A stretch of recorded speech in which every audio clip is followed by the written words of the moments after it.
दोस्तों नमस्कार, स्वागत है आपका परीक्षा खबरी में। 19 मई 2021 की महत्वपूर्ण खबरों को देखेंगे। थोड़ा सा आज लेट हो गया, सर्वर काम नहीं कर रहा था दोस्तों यूट्यूब का, पता नहीं क्या हो गया था, मुझे लगा क्या हो गया, लेकिन देखा तो अन्य लोगों का भी नहीं काम कर रहा था, तो थोड़ा सुकून मिला। मुझे तो लगा कुछ गड़बड़ हो गई लग रहा है। चलिए, छठा यूएन ग्लोबल रोड सेफ्टी सप्ताह 2021 ये मनाया गया है। ये है क्या, 2007 से ही मनाया जा रहा है और हर 2 वर्ष में इसका आयोजन होता है।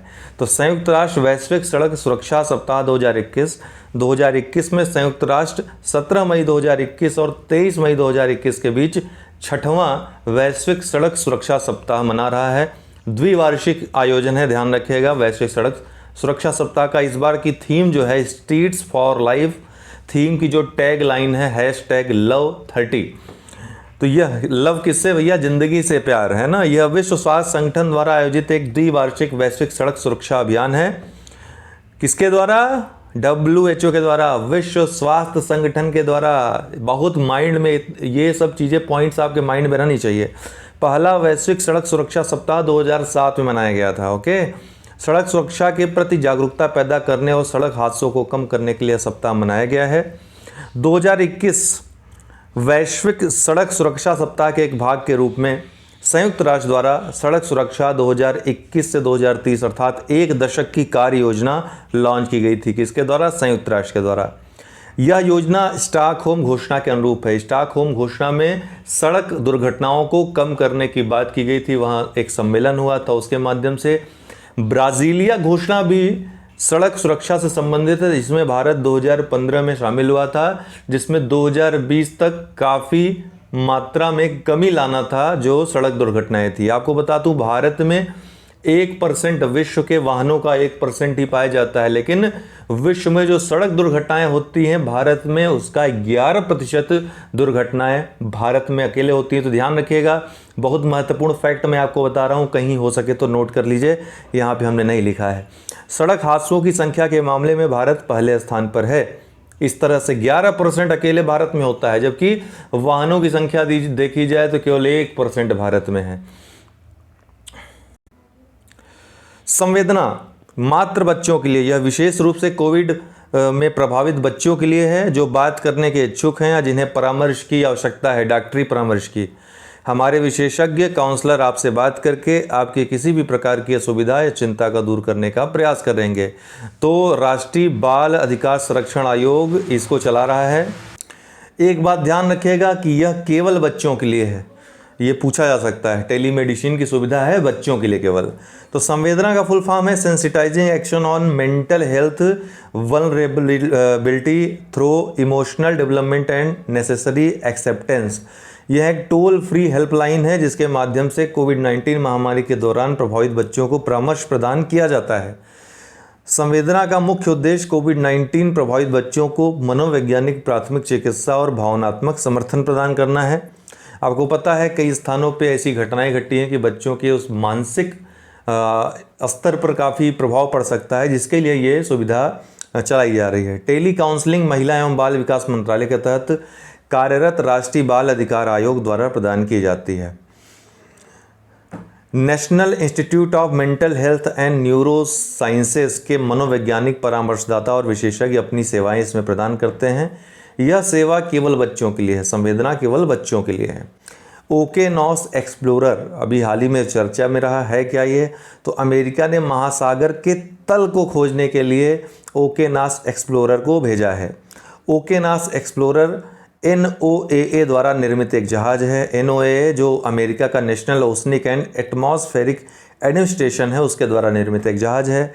यह 14 मई 2021 को फ्लोरिडा के पोर्ट कैनावेरल से रवाना हुआ। ध्यान रखिएगा, फ्लोरिडा में है पोर्ट कैनावेरल।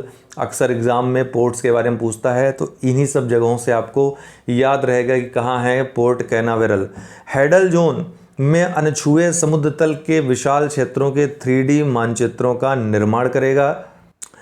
ये हैडल जोन होता क्या है दोस्तों? तो हैडल जोन ये किसी भी, जैसे मैरियाना ट्रेंच है तो उसका जो सबसे निचला पोर्शन है, सबसे निम्नतम बिंदु है, जिसको हम चैलेंजर डीप के नाम से जानते हैं।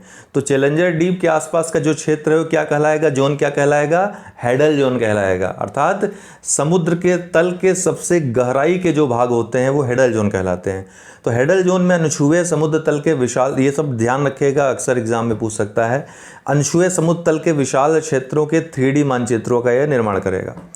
हाल ही में कुछ समय पहले एक प्राइवेट कंपनी ने दोस्तों, प्राइवेट कंपनी किसकी, विक्टर विस्कोवो की। ये विक्टर विस्कोवो वही हैं जो दुनिया के सभी महाद्वीपों के सबसे ऊंचाई, सबसे ऊंची चोटी पर जा चुके हैं। इन्होंने अभियान एक चलाया है, ठीक है, उसके लिए भी एक पुराना फेमस है उसके लिए भी, तो काफ़ी ये एडवेंचरस पर्सन है। तो इसके पहले इन्होंने अभी हाल ही में 5 डीप अभियान लॉन्च किया था, अर्थात विश्व के जो 5 महासागर हैं उनके जो सबसे निम्नतम बिंदु हैं 5 डीप एक्सपेडिशन इन्होंने लॉन्च किया था। इसके तहत जो अब मैं आपको यहाँ ये भी बता दूं कि 5 जो महासागर हैं उनके सबसे निम्नतम बिंदु कौन कौन से हैं। तो सबसे निम्नतम बिंदु जो कि पूरे पृथ्वी का है, जो कि प्रशांत महासागर में स्थित है, जिसको चैलेंजर डीप कहते हैं, जो कि मरियाना गर्त में स्थित है प्रशांत महासागर में। दूसरा चाहे तो आप नोट कर सकते हैं दूसरा है हिंद महासागर में जावा ट्रेंच, ठीक है, जिसकी अगर हम देखें गहराई तो 7187 मीटर के लगभग है। चैलेंजर द्वीप की गहराई लगभग 11000 मीटर के लगभग है। अंटार्कटिका, अगर अंटार्कटिक महासागर, सॉरी वहाँ दक्षिण महासागर जिसको कहते हैं, तो साउदर्न ओशन का सबसे निचला जो बिंदु है फैक्टोरियन द्वीप उसको कहते हैं, 7432 मीटर उसकी गहराई है। फिर आर्कटिक महासागर में देखें तो मालो द्वीप है, मालो द्वीप, ये ग्रीनलैंड के पास आपको दिखेगा, 5551 मीटर। और अटलांटिक ओशन में पोर्टो रिको ट्रेंच, जिसको ब्राउनसन डीप, जहाँ पर जो डीप है का नाम है वो ब्राउनसन डीप है, 8778 मीटर।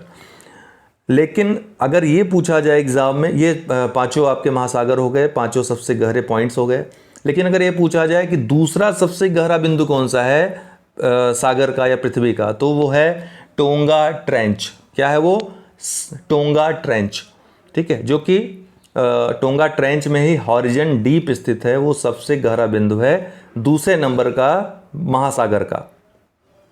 तो 5 महासागर के जो सबसे निचले डीप्स हैं उनका नाम तो आपने लिख ही लिया, साथ ही टोंगा ट्रेंच भी लिख लीजिए। कभी कभी एग्जाम में आपको थोड़ा सा विचार करने को बाध्य कर देता है, दूसरे नंबर का पूछ लेता है। विंचकम्ब अभी हाल ही चर्चा में आया, जैसा कि आप देख में रहे हैं, विंचकम्ब एक उल्का पिंड। तो एक उल्का पिंड है, उल्का पिंड क्या होते हैं, जो उल्का जो है वो पृथ्वी पर गिर जाते हैं, ऊपर नष्ट होकर जो बाकी भाग बचा रहता है वो पृथ्वी पर गिरता है, तो उसको क्या कहेंगे, उल्का पिंड कहेंगे। तो फरवरी 2021 में ब्रिटेन के ग्लॉस्टरशायर के विंचकम नामक शहर में विंचकम्ब उल्का पिंड का एक हिस्सा पृथ्वी की सतह पर गिरा था। कहाँ पे, ब्रिटेन के ग्लॉस्टरशायर के विंचकम नामक शहर में, इसीलिए इसका नाम विंचकम उल्का पिंड हो गया। इसे अगले सप्ताह से राष्ट्रीय इतिहास संग्रहालय में प्रदर्शित किया जाएगा। कहाँ के राष्ट्रीय इतिहास संग्रहालय में, इंग्लैंड के। उल्का, उल्कापात तथा उल्का पिंड में सूक्ष्म अंतर होता है, ध्यान रखिएगा। उल्का क्या होता है, ये आकार में धूमकेतु अथवा क्षुद्र ग्रह से के तरह पिंड होते हैं जो सूर्य की परिक्रमा करते हैं। ये अक्सर वो पिंड होते हैं जो ग्रहों से टूटकर बिखरे होते हैं। उल्कापात की बात करें तो जब कोई उल्का पृथ्वी के वायुमंडल में प्रवेश करते समय वाष्पित हो जाती है, ठीक है, घर्षण से वो जल जाती है, तो उस समय होने वाली इस प्रकाशीय घटना को उल्कापात कहा जाता है, जिसे टूटता तारा भी कहते हैं। उल्का पिंड क्या होता है, यह वह उल्का होती है जो पृथ्वी के वातावरण में प्रवेश करते समय नष्ट होने से बच जाती है तथा पृथ्वी की सतह पर आकर टकराती है, जैसे कि ये विंचकम टकराया है, तो ये उल्का पिंड कहलाएगा, ठीक है। डूम्सडे सर्फिंग, ये भी हाल ही में काफ़ी चर्चित शब्द रहा है, हो सकता है इसके बारे में पूछ ले। तो इसका सीधा सीधा मतलब होता है डूम्सडे सर्फिंग, अर्थात दिन रात जो है केवल बुरी घटनाओं के बारे में देखना। जैसे कोविड-19 में इतनी सारी मौतें हो रही हैं, कोई ना कोई ऐसा व्यक्ति आपके बीच का होगा जो सिर्फ स्मशान घाट या फिर कब्रिस्तान ही देख रहा होगा इस समय, कितनी लाशें जल रही हैं, आपसे वही शेयर कर रहा होगा। आप देखोगे फेसबुक पे लगातार इस तरह की पोस्ट एक ही व्यक्ति के माध्यम से दिन रात की जाती रहती होगी। तो इसको क्या कहते हैं, डूम्सडे सर्फिंग कहते हैं। कयामत के दिन तक सर्फिंग अर्थात डूम्सडे सर्फिंग का तात्पर्य इंटरनेट पर बुरी खबरों को लगातार देखते रहना, उन्हें खोजते रहना, उन पर बात करना, भले ही ये खबरें कितना भी दुखद या निराशाजनक हों। कई सारे लोगों को लगातार बिना रुके कोविड-19 के बारे में बुरी खबरें पढ़ते हुए पाया गया है। इस प्रक्रिया में ये लोग अपने सोने के महत्वपूर्ण समय तथा कामकाज के समय की परवाह नहीं कर रहे हैं। आप लोग करिए भाई, यूपीपीसीएस का एग्ज़ाम होना है। सिमोर्ग सुपर कंप्यूटर, भैया ईरान ने अभी तक का अपना सबसे बड़ा सुपर कंप्यूटर बना लिया है, सबसे तेज। क्या नाम है, सिमोर्ग। ईरान ने अपने अब तक के सबसे शक्तिशाली सुपर कंप्यूटर सिमोर्ग का अनावरण किया है, जिसे तेहरान के अमीर कबीर प्रौद्योगिकी विश्वविद्यालय द्वारा घरेलू रूप से विकसित किया गया है। इस सुपर कंप्यूटर का नाम फिनिक्स जैसे पौराणिक फारसी पक्षी के नाम पर रखा गया है, जिसे सिमुरग कहा जाता है। 0.56 पेटाफ्लॉप की प्रदर्शन क्षमता, आगामी 2 माह में इसकी क्षमता 1 पेटाफ्लॉप तक पहुंच जाएगी, ऐसा कहना है ईरान का। यह सुपर कंप्यूटर पिछले ईरानी सुपर कंप्यूटरों से 100 गुना अधिक शक्तिशाली है, इसलिए इसके महत्व का पता चलता है। आर्टिफिशियल इंटेलिजेंस, ट्रैफिक स्वचालन, मौसम संबंधी डेटा और इमेज प्रोसेसिंग आदि के लिए ये उपयोगी होगा। तो यहाँ से आपको मैं एक प्रश्न दे रहा हूँ, कमेंट बॉक्स में कमेंट अवश्य करिएगा। विश्व का इस समय का द्रुततम सबसे तेज सुपर कंप्यूटर कौन सा है, और भारत का अभी सबसे तेज सुपर कंप्यूटर कौन सा है, ये दोनों आंसर आपको कमेंट बॉक्स में देने हैं। करंट क्विज में क्या क्या बातें हैं देख लेते हैं। प्रोफेसर MS नरसिम्हन, जिनका हाल ही में निधन हुआ, किस क्षेत्र से जुड़े हुए थे, तो दोस्तों ये गणित के क्षेत्र से जुड़े हुए थे, ध्यान रखिएगा। प्रसिद्ध गणितज्ञ प्रोफेसर MS नरसिम्हन का हाल ही में 88 वर्ष की आयु में निधन हो गया है। उन्हें नरसिम्हन शेषाद्री प्रमेय के लिए जाना जाता है, जिसे एक अन्य गणितज्ञ CS शेषाद्री के साथ प्रतिपादन किया गया था इनके द्वारा। दोनों को रॉयल सोसाइटी लंदन के फेलो के रूप में चुना गया था। वह विज्ञान के क्षेत्र में किंग फैजल अंतर्राष्ट्रीय पुरस्कार प्राप्त करने वाले एकमात्र भारतीय थे, ध्यान रखिएगा। इनके बारे में स्टेटमेंट्स आ सकते हैं, ठीक है, इस तरह की जिसके साथ प्रतिभाएं जुड़ी रहती हैं। हजारीबाग रेलवे स्टेशन में वाईफाई की शुरुआत के साथ भारतीय रेलवे ने कितने स्टेशनों पर सफलतापूर्वक वाईफाई की स्थापना की है, तो 6000 स्टेशन देश में हो गए हैं जहां पे फ्री वाईफाई उपलब्ध कराई गई है। पूर्व मध्य रेलवे के धनबाद डिवीजन में झारखंड के हजारीबाग कस्बे में वाईफाई की शुरुआत के साथ भारतीय रेलवे ने 15 मई तक 6000 रेलवे स्टेशनों पर वाईफाई की स्थापना कर दी है। भारतीय रेलवे ने जनवरी 2016 में मुंबई रेलवे स्टेशन में पहली बार वाईफाई सुविधा का विस्तार किया था। भारतीय मूल की निम्न में से किस महिला को व्हाइट हाउस का वरिष्ठ सलाहकार नियुक्त किया गया है? किसको? नीरा टंडन को व्हाइट हाउस का वरिष्ठ सलाहकार नियुक्त किया गया है। तो अमेरिका के राष्ट्रपति जो बाइडेन ने भारतीय मूल की नीरा टंडन को व्हाइट हाउस के वरिष्ठ सलाहकार के रूप में नामित किया है। इससे पहले उन्हें बाइडेन द्वारा प्रबंधन एवं बजट कार्यालय का नेतृत्व करने के लिए चुना गया था। निम्नलिखित में से किस देश का जुरोंग रोवर 7 महीने की अंतरिक्ष यात्रा पूरी करने के बाद मंगल ग्रह पर सफलतापूर्वक लैंड कर गया है? जुरोंग रोवर किसका है? चाइना का है। 7 महीने की अंतरिक्ष यात्रा पूरी करने के बाद मंगल ग्रह पर सफलतापूर्वक लैंड कर गया है। लिखा ये मलंग गलती से, ध्यान रखिएगा। चीन मंगल पर सफलतापूर्वक रोवर भेजने वाला दुनिया का दूसरा देश बन गया है। रोवर और ऑर्बिटर के बारे में आप लगातार 2 वर्षों से सुन रहे हैं, जब से हमारा चंद्रयान 2 गया है। तो रोवर क्या होता है? जो सतह पर खोज कार्य करता है, रोबोट एक प्रकार का होता है। आर्बिटर क्या होता है? जो चारों तरफ चक्कर लगाता है, जिस ग्रह या उपग्रह की खोज की जा रही होती है, ठीक है, वहाँ से इमेज लेता है। ठीक, तो चीन जो है, इसके पहले भारत ने मंगलयान भेजा था, तीसरा ऐसा देश बना था जो मंगल पे जो है सफल हुआ था अपना अभियान भेजने में। चाइना जो है दूसरा ऐसा देश बना है जो मंगल ग्रह पे अपना रोवर उतार रहा है अमेरिका के बाद। अमेरिका इससे पहले सफलतापूर्वक 9 बार अपने अंतरिक्ष यान को मंगल ग्रह पर उतार चुका है। यही नहीं, वह ग्रह पर यान के संचालन में भी सफल रहा है।